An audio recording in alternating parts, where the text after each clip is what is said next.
a cracked toilet seat held together with duct tape. Yeah, that's normal.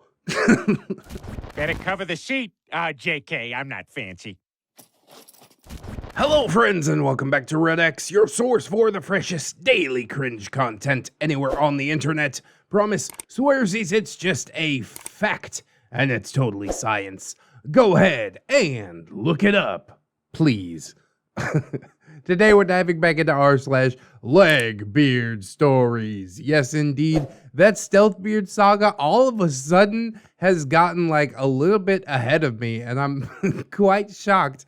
We waited for like 6 months, no word, and then all of a sudden like 3 parts get dumped in the same week. So, yeah, big props to Solid Adept for finishing out the entire thing, at least based on the titles and based on the fact that there's not a 10th part yet. It's definitely been a dark one with some messages about, nothing being what it seems and nobody really walking away clean, situations not being black and white. And I kind of like that, reading a little bit deeper into the story. There's some good moral lessons, not necessarily moral lessons for the kids, but for the rest of us out there living our lives, indeed. I do hope that you guys have enjoyed the story so far. Let's jump on in, see what we got today as we speed toward the finale of Stealthbeard. Oh my god, it's actually happening. We'll get some plugs and disclaimers out of the way, and then we will dive right into some of this LegbeardStories cringe.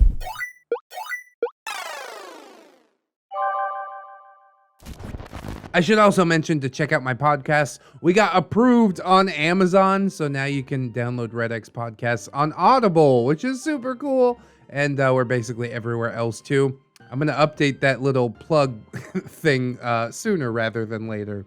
But anyways, it is Stealthbeard, the Legbeard of Ultimate Destiny. Part number 8, The Belly of the Beast. Oh, Solid Adept. What have you got yourself into this time? Have you subscribed to ReddX yet? Do it! I can't subscribe to myself. Physically, it's impossible. YouTube saw that one coming a mile away. They knew I was gonna do it. Why not give me a freebie, YouTube? But if you aren't me, then yeah, I hope that you're subscribed. And if you aren't, no pressure. I'm just glad that you're viewing my stuff. That dude smashes my stories in a video basically as soon as they get uploaded, and I am beyond appreciative for that. I guess the long wait between tales has something to do with that. Always leave them wanting more, as someone much smarter than me once said. Well, that advice is going out the window, and I am bulldozing my way into part 8 at a pretty nice clip. Yeah, you outpaced me. That's something. As I said, lots of time has been spent outlining these events. The difficulty of remembering is done. Now the goal is just to create a coherent narrative about the shenanigans that Thiccy Chick made a part of my everyday existence. You know what? We probably shouldn't even call her Thiccy Chick anymore. Yes, she is Stealthbeard. She has been unmasked. She has been the Stealthy Beard this entire time. I think it was foreshadowed way back in part 1. OP said that there was something dark about Thiccy Chick. Saccharine exterior that hides something deeper or something like that. So I guess we should have seen this coming the whole time. There's a few people that called it out. They're like, yeah, I saw it for what it was, but I have to admit that I did not. I had forgotten all about what happened in part 1. But yes, the cruel games that were being played by her friend, Legbeard, were completely at the behest of this monster. And now I was stuck living with her while trying to hold myself together long enough to walk away with a college degree. I will state the obvious right now and tell you all point blank that luckily this charade of a relationship did not last for my entire college experience.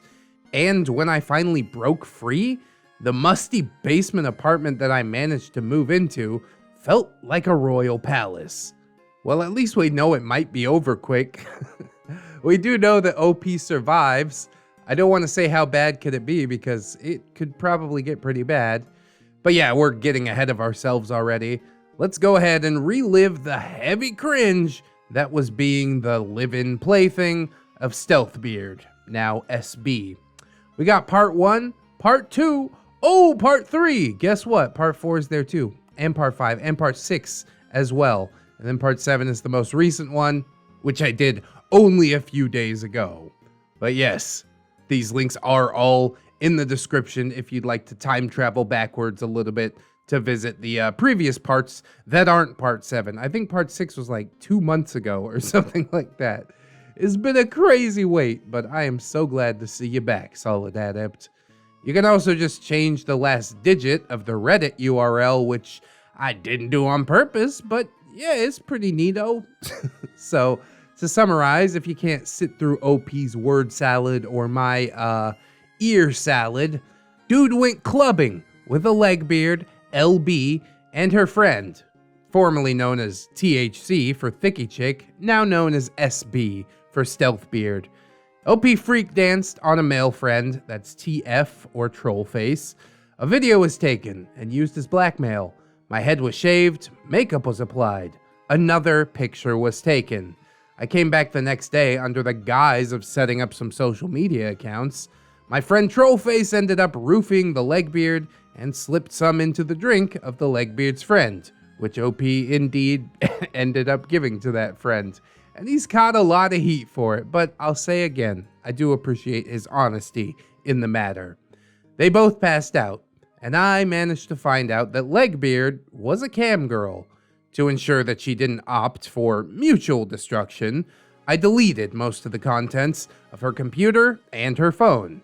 It seemed like that should end things, but a mystery text to my mother uprooted my living situation, and the turns would only get twistier as I was invited to live with Stealthbeard, Thiccy Chick, whoever the hell she was. So go ahead and strap yourselves in. Oh boy, into the beard nest we go. You know I always loved that. So easy cringe. As we pulled in, I was grateful that Stealthbeard had come to my rescue. No more nights spent trapped in that metal coffin that was my car. A seemingly functional relationship on the horizon. And although the setting was, yeah, less than idyllic, at least it was a place that I thought I could call my own. I thought being the operative part of that sentence. I suppose the first thing to note was just the absolute state of the house that she was renting. It was an absolute sty, but let's not stop there. You can't fully absorb the horror of what I was walking into unless I describe all of the terrible details. Yeah, I wouldn't have it any other way. Drop that cringe bomb on me, baby. Dead flowers and potted plants lined the porch, a perfect analogy for Stealthbeard herself. Pretty, but dead. She was incapable of caring for anyone or anything but herself. The white door with peeling paint opened into a living room with a sagging couch that was covered in clothes. The smell of musty mildew filled my nostrils. It was faintly the same as what I had smelled at Legbeard's. There was a filthy carpet and a stained rug under a coffee table, but you couldn't even make out the shape of the table due to all of the takeout containers and soda cans that were littered all around it. It might as well have just been a giant trash pile in the middle of the room. The pile was also moving a bit. At night, you could hear the scraping and crinkling as roaches crawled through it. Ugh, scavenging what they could. What a delightfully disgusting centerpiece. It certainly adds some sort of je ne sais quoi, does it not? It's interesting that Legbeard had all of these like designer bags and stuff like that, and Stealthbeard's house is just like, yeah, typical beard nest. It's a bunch of food and shit. I mean, she's a bigger girl, which I'm sure factors into it, but at least Legbeard didn't have any roaches in her house, as far as we know. This is a biohazard. This is no good. The rest of the house fared no better. The kitchen was an absolute no-go zone. Filthy plates towered in the sink, all welded together with mold and crusty food. God. As I took a peek into the sink, a few more resonant roaches scattered to the darker recesses, and I saw standing water. Almost like someone had tried to take a stab at washing this mountain of porcelain and simply given up when the enormity of the task was fully realized. The water was pure black and it smelled like death. Oh, God. That's the worst. I'm like, okay, moldy food, we've seen all that before, but black water in your sink? What are you doing? I've never seen anything like that before. She was brewing up some kind of mold monster somewhere under the inky black surface, and I took a step back before it could reach out and pull me down into the mire. That seems well advised. Also, it smells like death. So yeah, you probably don't want to breathe that in. That is your nose telling you to GTFO. Her bedroom was almost inaccessible due to a load of boxes and just general plastic bullshit. She seemed to be very invested in the latest gizmos and gadgets, while also being unable to throw out any of the boxes. Phone boxes and game boxes and a box of kitchen gadgets that had clearly never seen the light of day. Maybe they're in the sink somewhere. We don't know what's under the water. I even remember seeing like a giant 10-foot inflatable pool. The box looked like it had been wet at one point, and it was growing some lovely black mold at the base. Oh, God. You think it's just boxes? How bad could it be? Oh, it's still growing mold, even on boxes. It obviously hadn't been used for quite some time. In fact, nothing in her room had. There was a fine coat of dust on almost every surface, like we had become locked in a time warp between the school and her house, and untold decades had simply slipped by. More of that foul LegBeard magic, I see. Next comes the bedroom that I presumed to be mine. God, I wish it had just been filled with boxes, but it seemed like she was essentially using it as a landfill. Oh, the shame, dude. How far away are your fucking garbage cans? Please take the trash outside. Don't pile it in a random room of your house. I think she's got some mental issues or something going on. Garbage stood from floor to ceiling. Some of it, yes, contained in a plastic prison, but most of it just tossed on top. There was no garbage can in the kitchen, just a single bag that was close to bursting, standing on the floor and held upright by a single bare nail. The fat trash bag seemed to be mocking me, saying, "We're both going in there next."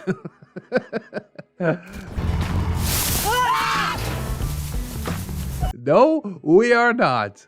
Can we hire somebody to come and clean this out? I mean, it's a place to stay, but goddamn, your hospital bills are gonna outdo the rent in no time at all.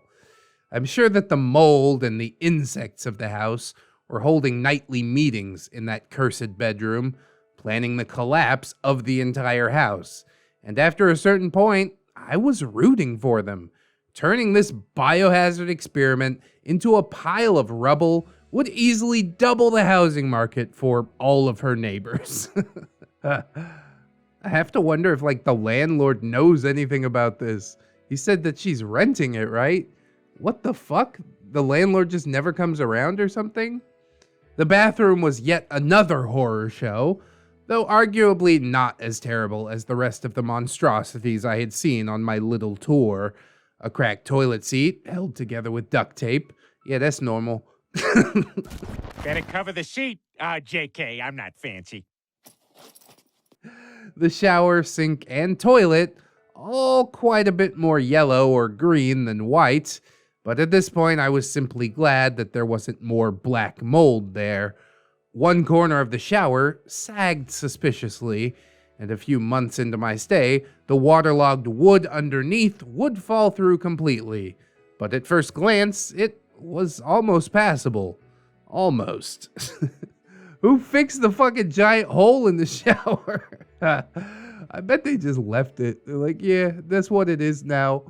Jesus, the situation is devolving terribly for OP. I think staying in the car might be better. The last room of the house was the laundry room. Similar to the bathroom, not as terrible as one would expect. The washer and dryer did seem to see regular use, which would explain the clothes that decorated her couch. I also saw an empty food dish. Stealthbeard explained that she had cats, but they were outdoor cats, so they didn't come around very often. Yeah, because there's no fucking food in the dish. The cats are at the neighbor's house. She professed that she never lets them inside past the laundry room because she didn't want them to mess anything up. Yeah, as if. Given how much cats like to chase beetles and roaches, they probably would have thought Stealthbeard's house was an absolute playground. I guarantee there are mice and rats in there somewhere as well. You don't get roaches and all this and just have bugs. There are small rodents somewhere in there. So about now is where I should have run out of the fucking door screaming, but I didn't. I was fully convinced that I liked her and she liked me, and we could get this house whipped into shape and just live happily ever after. Again, yeah, as if. Stupid, stupid me. The squeeze started slowly, like an anaconda that slowly embraces its prey and then tightens until what once felt like a loving gesture becomes a crushing death grip. That's a pretty apt analogy, I do think. I should have suspected something on the very first night, though. My room was filled with trash, and her room was apparently off limits. Even though Stealthbeard couldn't sleep in her room either, so she was just gonna sleep on the couch. Would I mind sleeping on the floor? And we could just get all the rooms sorted tomorrow. Oh, no, of course. I don't mind one bit. I am one happy house guest, by golly. Oh, P, come on, dude. You gotta be like, nah, let's clean up the bed or something. We gotta fix this situation a little bit right now. After the first night of laying on a stained rug next to that scraping, wriggling, living pile of garbage, I literally shuddered. I should have realized that the car was not so bad after all. But it was all okay. We were gonna get everything clean and tidy, right? Well, you can probably guess how that panned out. She's too busy. Maybe tomorrow. Is the floor really that bad anyways? What kept her so busy exactly? Shopping! She would bring home boxes almost every day and just continue to stack them inside the impromptu box fort that was her room. Yeah, she's a hoarder for sure, dude. Not like newspapers, magazines, normal hoarder stuff, but the room full of boxes. You can't deny that. Slowly, my defenses were worn away, my spine completely removed, and I just kind of began to accept my lot in life and convince myself that all this wasn't so bad. Stealthbeard didn't like it when I left for class, telling me that she'd be so lonely, and that if I didn't come back right afterwards, she'd slit her wrists. Yeah, that old standby. Oh, we've seen it a time too many on this channel, but it doesn't surprise me at all at this point. Gotta maintain that death grip somehow, I guess. But yes, while OP had to be chained to Stealthbeard and the house, she had a completely different rule set for herself. I recall one weekend, Stealthbeard had left 4 days. I sold some of those good old fluids of mine to keep myself fed, and started to clean the kitchen enough so that I could at least cook. Oh, you're a brave, brave man. I also moved some boxes around her bedroom so that I could try and remember what a freaking bed feels like. If I was all alone, why would I force myself to be all alone in squalor? Well, I probably should have just left well enough alone, because when Stealthbeard finally returned, she was furious. We're fast forwarding past a lot of the small stuff, lest this story continue into fucking eternity. But for context, we were probably 2 or 3 months into Hell House at this point. And this was the first time that I had ever seen what I assume is her true self. Oh, be afraid. Her manipulation had always been pitiable and slightly coercive, but this was the first time that she let me have it full blast. Why would you try and sleep in my bed? Isn't what I give you good enough? Look at what I provide. You're so fucking ungrateful. And on and on and on it went. I did my usual move during confrontation and just headed out to my car to cut and run. I was okay with living in the car. I just couldn't be in this house any longer. Well, Stealthbeard sensed that her prey was getting away. No, just keep running, OP. Never look back. Lock the doors. He's so close to escape. I'm already frustrated. But of course, the story doesn't end here. She reels him back in. She stood in front of the car, clinging to me. Please don't go, she begged. I'm so sorry. I want to be better for you. I want to be your girlfriend. I just wanted to be the one to invite you into my bed. Just spend one more night with me. You won't regret it. And like the pitiable idiot that I am, I fell for it. Hook, line, and sinker at the simple mention of the word girlfriend. Our relationship would be totally functional. For reals. Not all hope was lost after all. Again, for a third time. Yeah, right. Oh, dude. Poor OP, so desperate to find a lady love of his very own. You really should be thinking with the big head instead of the little head. You know what I mean? Brain says fucking run. Cock says, yeah, I guess one more night won't hurt. Oh, man. So, yeah, I did spend the night with her in her bed. And to answer ReddX's question from episode 1, did you bang a legbeard, bro? I remember that. The answer is yes.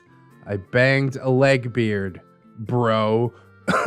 Or, I mean, as close to banging as you can get, rolling around on a humanoid hybrid of a dead fish and a beanbag chair. Oh, God. She didn't smell, to be clear.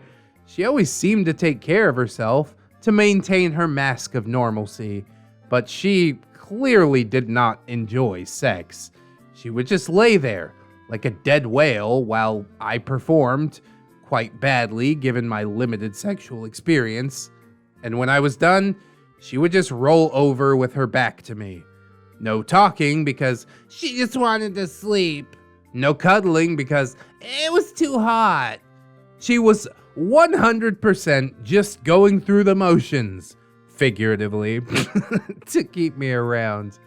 Jesus. I don't think OP is a virgin. I think he said he had one experience before, based on the original parts of this saga. But I still gotta draw lines towards Osgood, the other saga that's going on right now.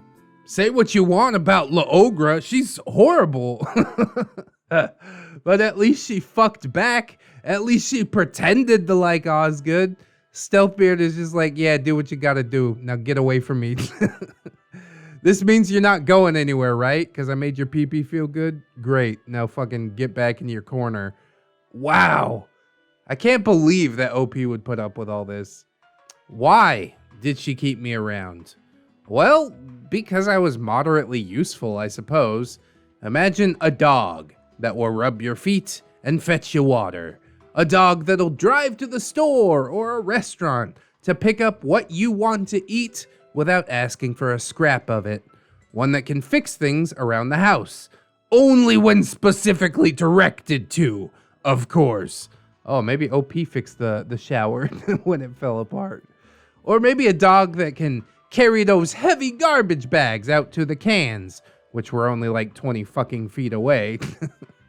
My bedroom was almost out of room for her garbage, So I just kind of let the charade continue on. I had myself convinced that this was what a loving relationship was. I did honestly want to make her happy. Bro, you're never gonna make her happy. You've done so much. She's never gonna be happy.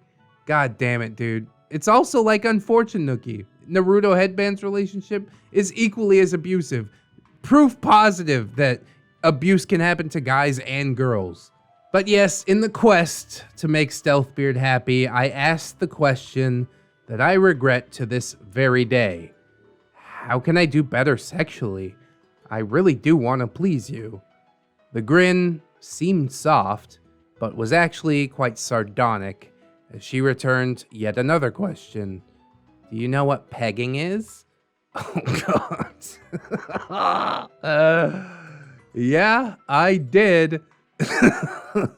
And I wasn't eager to let her violate my beehole, but after a week or more of amping myself up for the act, while simultaneously having my self-esteem worn down to a nub, I decided that I would let her do it.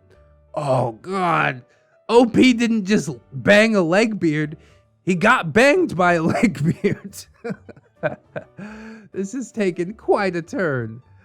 Now, I don't want to go into explicit detail, both for the sake of our intrepid ReddX's monetization and the sanity of all viewers and readers and listeners. I appreciate that, bro. Needless to say, I did not enjoy this outing, but it started out fairly slow, with just a finger or two and lots of lube. She had clearly done this before, I noted, but eventually she worked her way up in size, and a couple hours into my anal bombardment, I was chafed red and raw, and the entire room smelled like my own shit mixed with coconut oil. I thought we weren't getting too descriptive. Oh, man. But yeah, Stealthbeard was loving it, even though I legitimately felt like I was going to be split in half. And eventually, I was. Oh, God, dude. How big? What was she using? All right, I'm not going to ask those questions. Don't ask questions you're not ready to hear the answer to. I felt a sharp pain. Oh, God, OP. I can't remember if there was like a ripping sensation, but I knew immediately that something was severely wrong. I screamed bloody murder. I grabbed my ass and I screamed until my throat was raw. Holding my hand to my face, I saw that my fingers were stained dark red. I panted out between howls that, I need to go to the hospital! And Stealthbeard just sighed. The absolute audacity of this bitch. For real though. Not just in this situation, but throughout everything. Oh, God, I hate her more and more. She honestly had the balls to tell me it was nothing and I needed to calm down after ripping my asshole wide open. Finally, a splinter of spine made its triumphant reappearance as I shouted, "Take me to the hospital now!" And how did she outdo her sigh? She fucking laughed. Oh, what a bitch, dude. No care for your partner, quote unquote, or what they're going through. I mean, she's never shown any sort of care or love to OP, so I don't know why I'm surprised. I don't know why this part punches me in the gut so hard, but Jesus Christ, dude, this is so sad. I'm so sorry that happened to you, OP. I was, of course, incredulous. I grabbed my keys and bolted into the night in my increasingly blood-soaked pants. The ER stitched me up. I heard an endless stream of gay jokes, her. To top it all off, I got smacked with that gigantic medical bill that America has become so famous for. Oh, don't put a number on that. That's just gonna make me sad. When I was released, there was no fucking way that I was returning to the LAIR. I had endured more than my fair share. I went to visit Trollface. I still hadn't changed my pants. This was the lowest point of my life. With Stealthbeard's grip on my comings and goings and all of my activities, I hadn't seen Trollface out of school for quite some time. But he welcomed me in, like an old friend. I got a change of clothes that were slightly too big for me, and then I unleashed the torrent of my own living hell and begged him to help me fix this situation once again. Oh man, that is a ride or die homie for real, dude. I hope you never lost contact with Trollface, because this dude is fucking down for anything. I would like to meet him and shake his hand. And also, fuck those doctors for making gay jokes and shit like that. I don't know if it was like directed at him or between themselves, but the story takes place in like the early 2000s when I guess it wasn't as widely accepted, so maybe I can see that, but that still doesn't make it right, you know what I mean? You're supposed to be a medical professional? Try and fucking act like it. Just pretend for the sake of your patient. Ugh. Trollface was speechless for a good long time after I told him all that had happened. The gears in his head were spinning uncontrollably while trying to process this new information. Finally, he spoke. Yeah, dude. Yeah. I thought things were going okay because I hadn't heard from you. No news is good news or something, but if you need my help, you know that I'm riding with you. God damn, I love Trollface.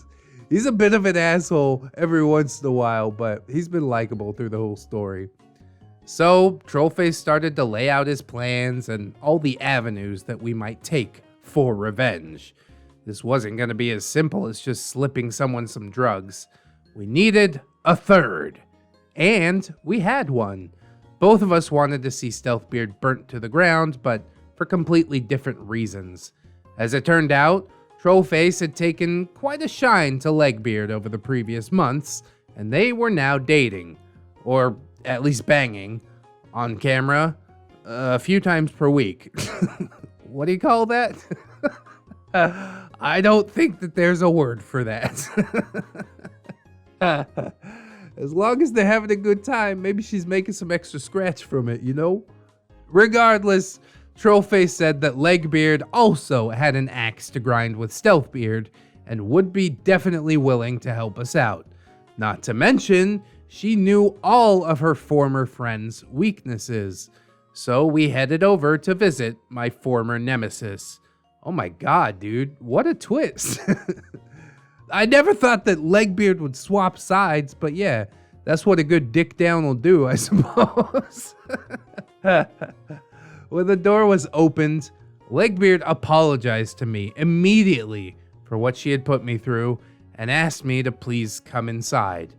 Her whole place had undergone a transformation, and it actually looked like a real house.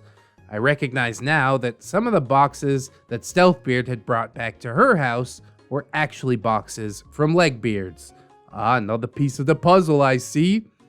We sat together in Legbeard's office, Legbeard and Trollface on the couch, myself gingerly perched in the computer chair, partially because I wasn't very eager to touch the couch, knowing all that I knew, and partially because my ass was still in a lot of pain.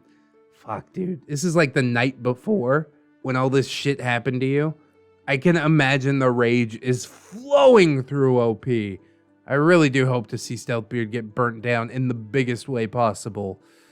Legbeard gave me the full scoop, detailing exactly how Stealthbeard had found her on campus and used her camgirl activities to blackmail her into finding playmates, as Stealthbeard would call them.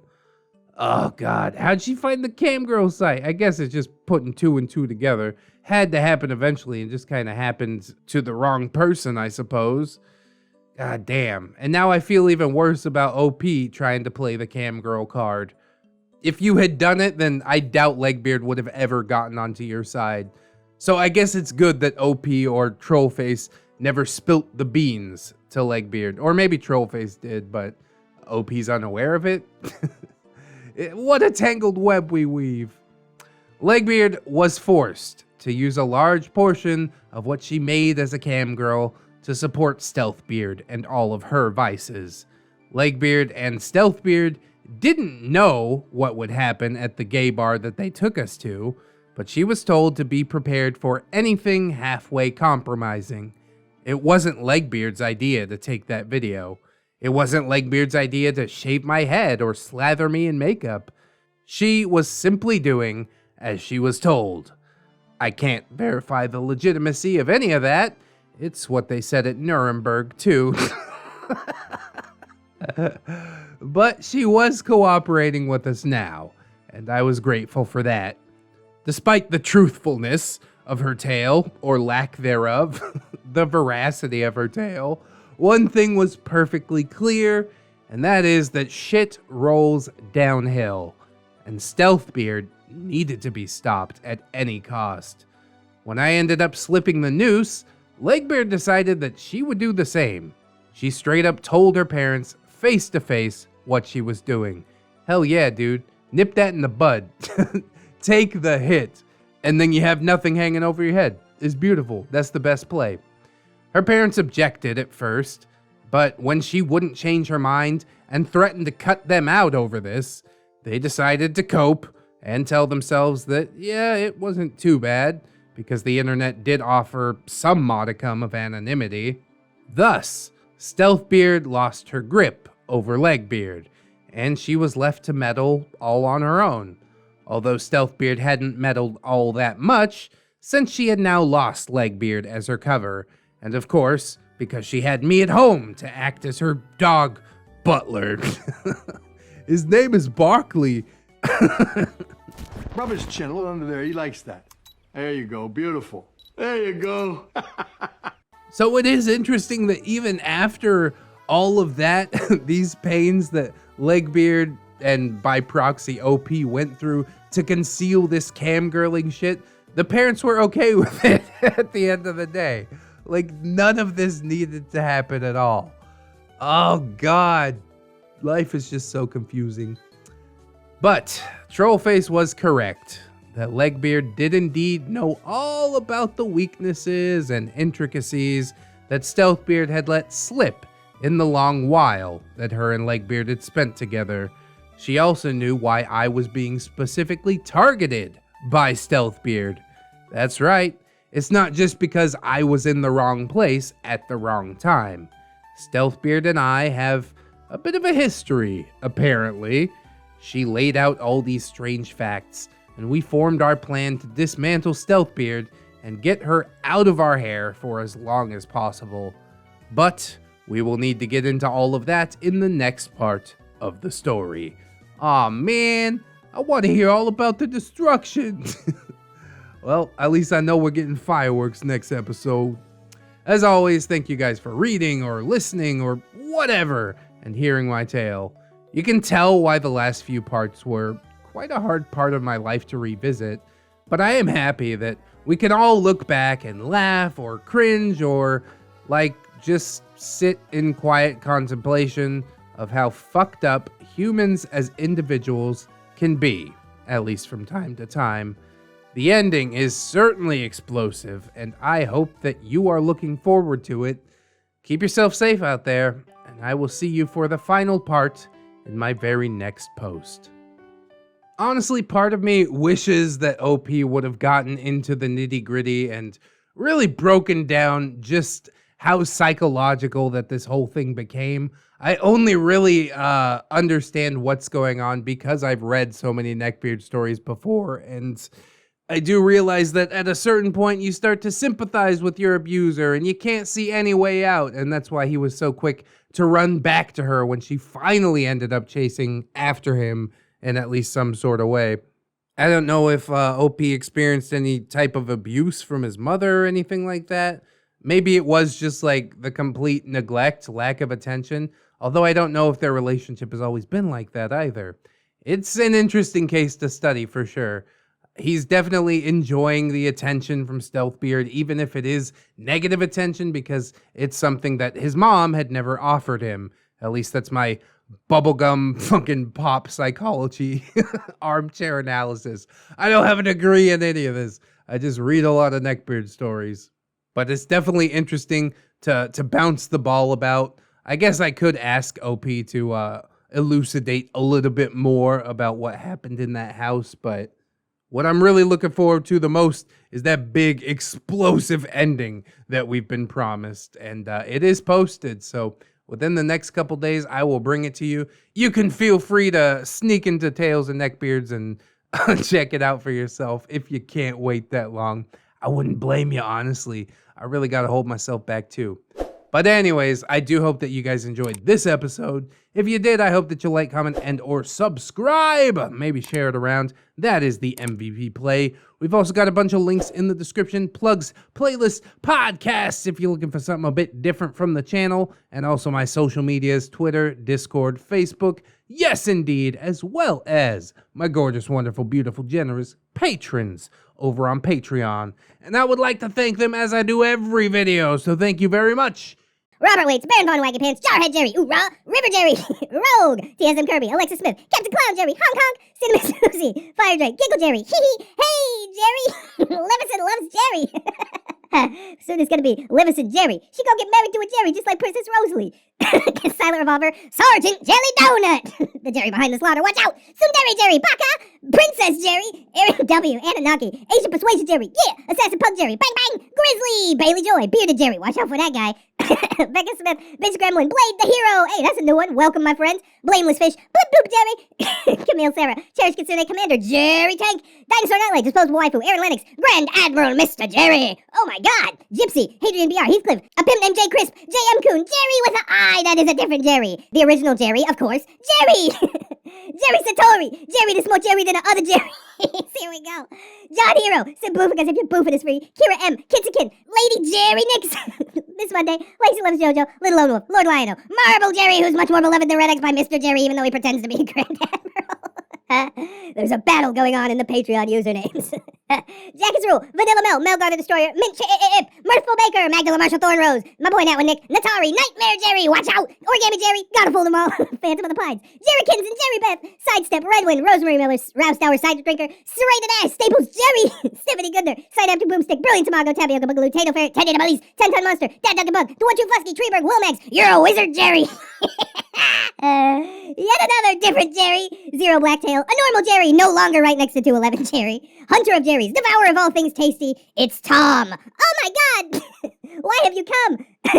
Admiral A Tank. God damn, we got so many admirals and whatnot. Everybody wants to control the Jerry army, but as long as Red gets to stay commander-in-chief, I'm happy with it. We got Amara, we got Aussie Jerry, hey mate, AZ, Banished Knight, Cake Jerry, the original different Jerry, California Jerry Girl, Yum, Carrot Jerry, good for your eyes, Chris Meska, Cinnamon Bunny Dog, Crip Jerry's, oh no, Cuban Jerry, Smoke some with your dogs, the Fawn Jerry, Ghost of Alpha, Goose says honk, Hydra Jerry, Jerry's irradiated jam, Jerry all over Jerry Bean, Yum Yum, Jerry Rocksters, hey, Jerry Zilla, roar!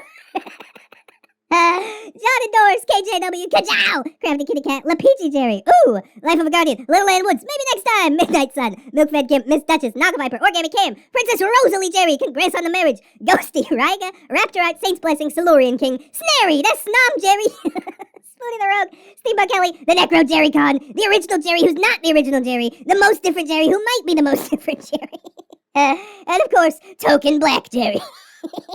Rose swears it's just a fact and it's totally science. Go ahead and look it up. And by it, I mean another ReddX video. Honestly, it really says all of that. Thank you guys so much.